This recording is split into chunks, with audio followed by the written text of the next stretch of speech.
Yang ditunggu-tunggu akhirnya tiba. Ya, setelah menunda keputusannya untuk listing di bursa tahun kemarin, akhirnya GoTo mengumumkan akan merilis atau melisting sahamnya di bursa di tahun ini. Nah, semua orang sekarang membicarakan GoTo. Apakah GoTo ini akan bernasib sama seperti Bukalapak atau justru menawarkan peluang yang lain? Di sini kita akan bahas sahamnya.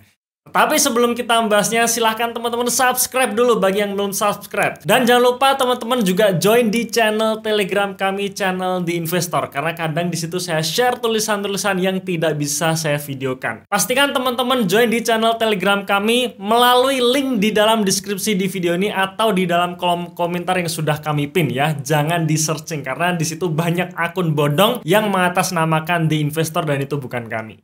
Oke, pastikan Anda nonton sampai selesai.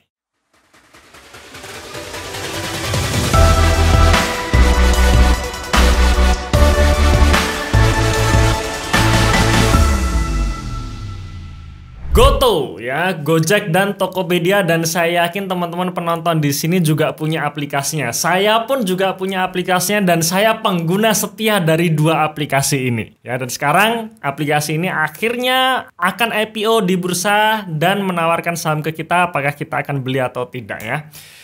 Nah, GoTo sendiri merupakan di prospektusnya tercatat ekosistem digital terdepan di Asia Tenggara dan terbesar di Indonesia, di mana GoTo ini memiliki 55 juta lebih pengguna bertransaksi secara tahunan ya.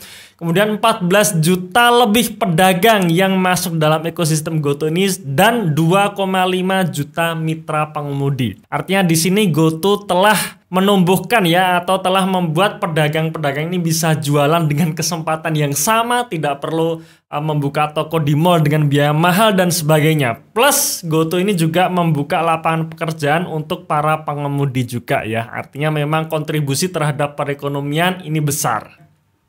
Ini adalah jadwal dari rilis atau dari IPO-nya GoTo ya. Jadi kalau teman-teman mau membelinya biasanya di sini nih, di penawaran umumnya tanggal 29 sampai 31 Maret. Kemudian tanggal 31 Maretnya biasanya tanggal penjatahan dan tanggal pencatatannya tanggal 4 April 2022. Jadi harga IPO ya, perkiraan harga IPO-nya di sekitar 316 sampai 346. Dan kalau misalkan kita hitung di harga IPO terendahnya yaitu 316, maka potensi market cap GoTo pasca IPO adalah sebesar 376 triliun rupiah. Dan ini bisa dikatakan saham dengan market cap keempat atau kelima terbesar di Indonesia ya. Jadi bayangkan setelah IPO langsung menjadi perusahaan dengan market cap terbesar di Indonesia, otomatis ini juga bisa mempengaruhi arah IHSG sendiri. Oke. Nah, ini adalah struktur pemilik ya, struktur pemegang saham GoTo sebelum IPO. Nah, teman-teman bisa lihat di sini nih. Ternyata saham GoTo ya sebelum di IPO kan itu ternyata sudah berjumlah 1,1 triliun lembar saham. Dan perusahaan ya atau GoTo ini masih memiliki saham dalam portfolio sebesar 2,8 triliun lembar saham. Ya, saham portfolio ini adalah saham yang belum dikeluarkan, belum diterbitkan. Jadi suatu saat kalau misalkan perusahaan butuh tambahan dana, dia bisa mengeluarkan saham dalam portfolio ini.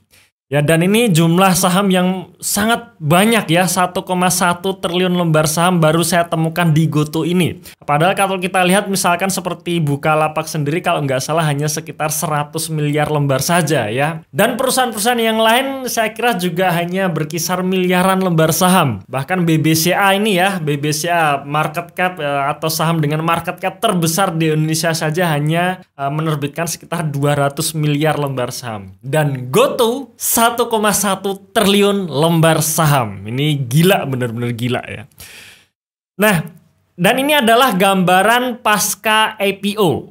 Ya, pasca IPO. Ini tadi sebelum IPO ya.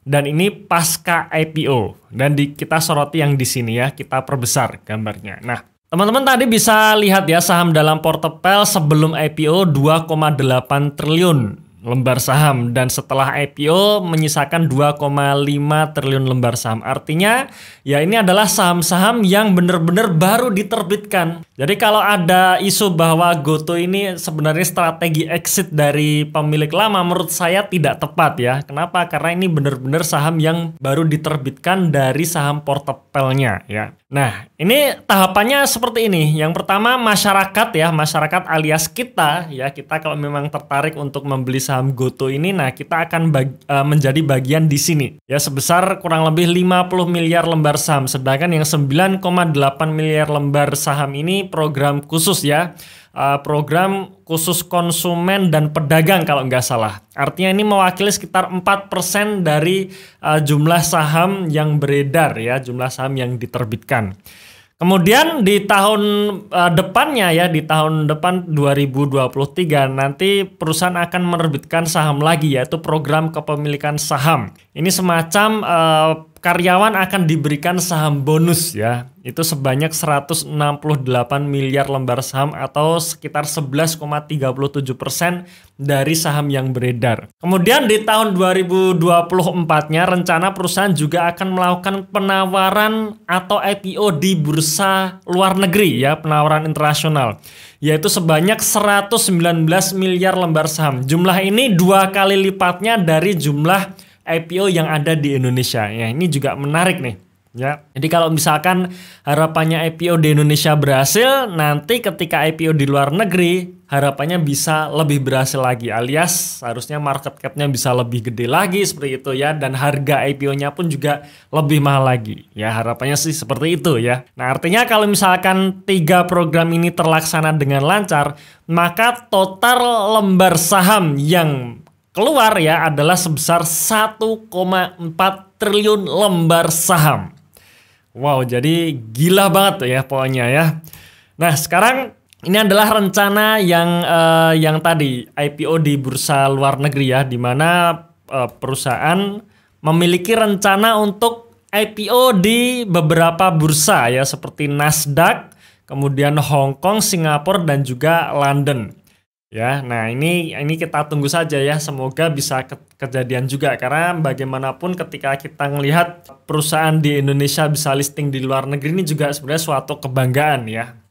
Oke, nah sekarang kita masuk ke income statement-nya ya, ke laporan laba rugi. Teman-teman bisa lihat di sini ya, dalam prospektusnya ini adalah kinerja per 31 Juli 2021, di mana pendapatan bersih perusahaan ya itu hanya 2,5 triliun rupiah. Nah, ini juga ada pertanyaan nih. Kenapa kecil sekali gitu ya, 2,5 triliun padahal potensi market cap-nya 300 triliun. Kemudian kalau kita lihat masyarakat yang memiliki aplikasi GoTo ini sangat besar itu. Jadi ekosistem digitalnya ini sangat masif. Tapi kenapa pendapatannya hanya 2,5 triliun saja gitu? Apakah ada yang salah gitu? Nah, kita cek lagi ya, kita perdalam lagi. Kalau teman-teman baca prospektusnya ya, di sini di dalam prospektus tersebut dikatakan ada yang namanya GTV atau Gross Transaction Value. Nah, GTV inilah sebenarnya nilai transaksi secara umumnya, yaitu sebesar 165 triliun rupiah. Nah, GTV ini maksudnya seperti ini ya. Ini sebenarnya segmen bisnisnya dibagi menjadi beberapa, ada on-demand services ya, e-commerce, financial technology services, segmen lainnya dan sebagainya. Ya, biasanya sering yang kita pakai ini on-demand servicesnya ini ya. Contohnya ya seperti GoFood. Nah, misalkan GoFood ya. Kita beli nih bebek goreng gitu ya. Bebek goreng harganya satu porsi 25.000. Kita beli melalui GoFood. Ditambah ongkir 10.000, berarti total 35.000 yang kita bayar. Nah, 35.000 itulah yang namanya GTV ya, Gross Transaction Value, transaksi secara keseluruhan. Cuman 35.000 rupiah ini kan tidak masuk ke perusahaannya ya, tidak masuk ke GoTo. Ya, tidak semuanya masuk ke GoTo tapi dibagi-bagi. Ya, sebagian masuk ke pedagang ya, otomatis kan 25.000 tadi masuk ke pedagang ya, ke penjual bebek gorengnya. 10.000 masuk ke drivernya ya, driver Gojeknya. Nah, baru sisanya ya, artinya dari ongkir kemudian dari sisa atau selisih antara harga jual dari pedagang bebek gorengnya tadi, itu yang masuk ke pendapatan GoTo. Ya, jadi istilahnya ya hanya sebagian kecil saja seperti itu. Nah, maka di sini akhirnya timbul namanya pendapatan bruto. Nah, pendapatan bruto inilah yang sebenarnya masuk ke perusahaan. Jadi dari 165 triliun transaksi yang terjadi di GoTo ya, di aplikasi Gojek dan Tokopedia ini, yang masuk ke perusahaan itu sebesar 6,8 triliun saja. Ya, artinya ya memang selisihnya gede banget gitu ya. Dan teman-teman sekalian nggak berhenti sampai di situ saja ya. Dimana kalau kita melihat ya tadi pendapatan bruto 6,8 triliun. Nah kalau teman-teman sering pakai aplikasi Tokopedia maupun Gojek ini ya, ini kan sering banyak promo gitu ya. Ada diskon ongkir, kemudian ada diskon ini itu dan sebagainya. Nah disinilah adanya promosi kepada pelanggan. Jadi dari 6,8 triliun yang seharusnya diterima perusahaan, akhirnya dipotong dengan promo ke pelanggan 4,3 triliun, hanya bersisa 2,5 triliun saja. Dan inilah yang menjadi pendapatan bersih GoTo ya. Jadi teman-teman bisa bayangkan tadi ya, 165 triliun rupiah yang masuk ke kantong GoTo 2,5 triliun rupiah saja.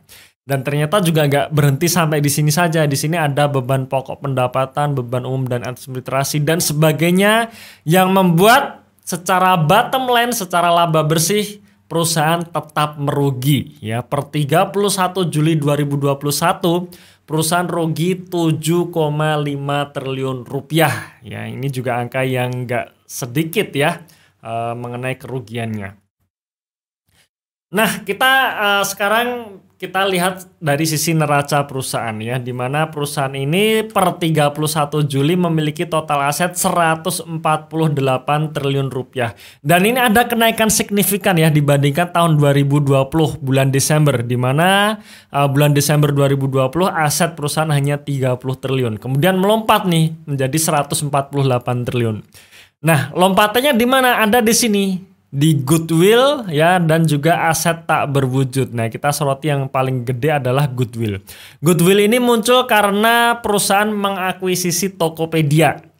Ya, dimana nilainya juga jauh lebih tinggi dari nilai bukunya. Nah, selisih antara harga yang dibayar dengan nilai buku itulah yang menjadi goodwill. Ya, cuman di sini kita nggak perlu bahas secara panjang lebar, tapi intinya adalah selisih antara harga dengan nilai bukunya seperti itu. Ya, ya gampangnya seperti kalau misalnya kita beli saham di 5 kali PBV misalkan. Artinya kan kita bayar 5 kali lipat lebih tinggi dibandingkan nilai bukunya. Nah, selisihnya itu yang menjadi goodwill. Dan goodwill ini akan menimbulkan biaya amortisasi pastinya ya. Nah, tapi menurut saya sih nggak masalah ya. Nggak begitu dipermasalahkan. Karena yang penting sebenarnya sih kalau menurut saya sendiri ya, yang penting cash flow-nya sebenarnya ya. Nah, ngomong-ngomong mengenai cash flow, ternyata cash flow perusahaan pun juga masih negatif ya. Artinya sejak tahun 2018 sampai 31 Juli 2021 masih minus ya. Dan kalau masih minus ini ya biasanya perusahaan akan terus mencari dana untuk menambal biaya operasionalnya ya. Dan yang menarik nih ya, kalau kita telusuri dari prospektusnya, di sini di prospektus juga sangat dijelaskan mengenai seperti ini ya, mengenai pesimisnya perusahaan untuk mencetak laba. Saya juga nggak tahu kenapa kata-kata seperti ini ditulis di prospektus gitu ya. Di sini dikatakan perusahaan telah mencatatkan rugi bersih sejak didirikan dan perusahaan mungkin tidak dapat mencapai profitabilitas. Ya, wah, di sini dicatat istilahnya ditulis secara lengkap gitu ya. Bahkan di sini juga perusahaan tidak menjamin ya, perusahaan tidak dapat menjamin bahwa perusahaan akan dapat membuka laba bersih di masa mendatang. Ya, jadi kayaknya memang bisnis atau perusahaan yang siap rugi untuk kemajuan bangsa ya. Karena jujur saja dengan adanya GoTo ini semua tertolong, pedagang tertolong, ya ojek tertolong, konsumen pun tertolong dengan berbagai diskon dan akhirnya yang jadi korban ya perusahaannya sendiri gitu. Jadi kita sebagai stakeholder dari Gojek dan Tokopedia kita ucapkan terima kasih ya kepada perusahaan yang telah berkorban untuk kita. Oke, di sisi ekuitasnya ini yang juga menarik ya, karena tadi dikatakan perusahaan selalu rugi ya, selalu rugi sejak didirikan sampai sekarang. Nah, kira-kira berapa sih akumulasi ruginya? Nah, di sini juga tercatat. Ya, perusahaan telah mengakumulasi rugi dari berdiri sampai sekarang sebesar 65 triliun. Ya, jadi bayangkan perusahaan sudah membakar uang sebesar 65 triliun. Dan teman-teman bisa lihat nih, tambahan modal disetor, artinya setiap tahun ya perusahaan selalu mencari pendanaan yang sampai sekarang ya, sampai prospektus ini diterbitkan sudah terkumpul 179 triliun rupiah. Ya, ini belum IPO ya. Ini belum IPO. Ini baru dari prospektusnya per Juli 2021. Kemarin di berita kita juga dengar ya, sebelum IPO perusahaan juga sudah melakukan raising dana ke investor-investor lainnya seperti itu. Jika kita melihat ekuitas yang selalu rugi ya, artinya di sini tidak ada saldo laba, maka perhitungan untuk menggunakan PBV pun juga tidak bisa kita lakukan ya. Kenapa? Karena kalau misalkan kita pakai PBV, seharusnya asumsinya adalah ke depan ekuitasnya itu tumbuh. Ya, ke depan ekuitasnya tumbuh, maka PBV sekarang misalkan kita beli di harga IPO itu sama dengan 3 kali PBV misalkan. Dengan adanya kenaikan ekuitas di masa depan, harapannya PBV yang kita pegang sekarang ini menjadi murah dan ke depan PBV-nya menjadi 1 kali. Harapannya kan seperti itu. Tapi berbeda kalau misalkan ekuitasnya selalu negatif ya, alias selalu menurun. Kalau ekuitas selalu menurun, artinya apa? Artinya ketika ke depan atau di masa depan ekuitasnya selalu mengecil ya, akumulasi ruginya selalu besar, membuat ekuitasnya mengecil, maka PBV-nya di masa depan justru akan membesar. Ya, dan dari sini ya bisa kita simpulkan bahwa analisa PBV itu tidak bisa kita pakai untuk memvaluasi dari GoTo ini sendiri. Ya. Lalu bagaimana cara kita memvaluasi perusahaan ini? Jujur teman-teman, saya juga tidak tahu. Ya, karena kalau perusahaan rugi artinya EPS-nya rugi. Kalau EPS rugi, kita pakai PER pun akan minus. Ya, PBV seperti saya jelaskan tadi tidak relevan juga. Mau pakai rasio yang lain juga kayaknya sia-sia juga ya. Cash flow per EBITDA atau price to cash flow-nya saja juga masih negatif. Jadi saya sendiri pun jujur saya tidak tahu cara memvaluasi perusahaan seperti ini. Tapi di sini ada yang menarik ya, ada yang menarik di dalam prospektusnya. Di sini dijelaskan ya. Teman-teman bisa lihat tadi di awal bahwa perusahaan ini memegang saham treasury ya, punya saham treasury. Artinya kan perusahaan pernah melakukan buyback ya, pernah melakukan buyback saham. Dan di prospektus di sini juga dijelaskan ya, pada bulan Desember 2021 perusahaan membeli kembali sahamnya sejumlah 5 miliar lembar saham. Dan nilai yang dikeluarkan adalah sebesar 1,9 triliun rupiah. Artinya kalau kita bagi nilai 1,9 triliun rupiah dibagi 5 lembar saham, 5 miliar lembar saham, maka ketemu angka buyback saham atau harga buyback sahamnya sekitar Rp389 per lembar saham. Nah, jujur saya tidak tahu bagaimana perusahaan bisa memutuskan untuk buyback di 389 lembar saham, Rp389 per lembar saham ya, karena nilai ini berarti kan jauh lebih tinggi dibandingkan harga IPO ya. Harga IPO di kisaran 316 ya, sedangkan harga buybacknya Rp389. Cuman perlu kita ketahui teman-teman ya, buybacknya ini dilakukan di bulan Desember 2021 alias baru sekitar 3-4 bulan yang lalu. Jadi apakah ini memang istilahnya harga wajarnya? Kita tidak tahu, atau memang pancingan nih biar orang-orang lihat bahwa perusahaan saja mau beli kembali di harga 389 gitu ya. Kita tidak tahu, saya pun juga tidak tahu, saya tidak mau berspekulasi. Nah, sekarang kita masuk ke sentimennya. Nah, banyak sekali yang membahas mengenai green shoe ya. Apa itu green shoe? Green shoe ini intinya adalah bagaimana perusahaan menjaga agar harga sahamnya itu stabil alias tidak jatuh ya, tidak jatuh setelah IPO. Nah, bagaimana sih skema green shoe ini dan apakah green shoe ini bisa benar-benar menjamin bahwa harga saham tidak akan turun di bawah harga IPO. Nah, kita lihat di sini ya. Nah, ini dari prospektusnya juga ya. Di sini dikatakan bahwa untuk melakukan penjatahan lebih sampai dengan 7,8 miliar saham ya dari saham Treasury pada harga penawaran. Ya, dana yang diperoleh dari penjualan saham tersebut selanjutnya akan digunakan untuk melakukan stabilisasi harga melalui pembelian saham di pasar sekunder oleh perseroan melalui agen stabilisasi di harga maksimal di harga IPO. Jadi menurut saya adalah pelurunya yaitu sebesar 7,8 miliar saham. Ya, artinya jika misalkan oversubscribe ya, perusahaan masih bisa mengeluarkan saham treasury-nya yang tadi ya, perusahaan punya saham treasury dikeluarkan lagi di harga IPO. Nah, dana dari penjualan saham yang sebesar 7,8 miliar nanti ya, kan perusahaan dapat duit nih.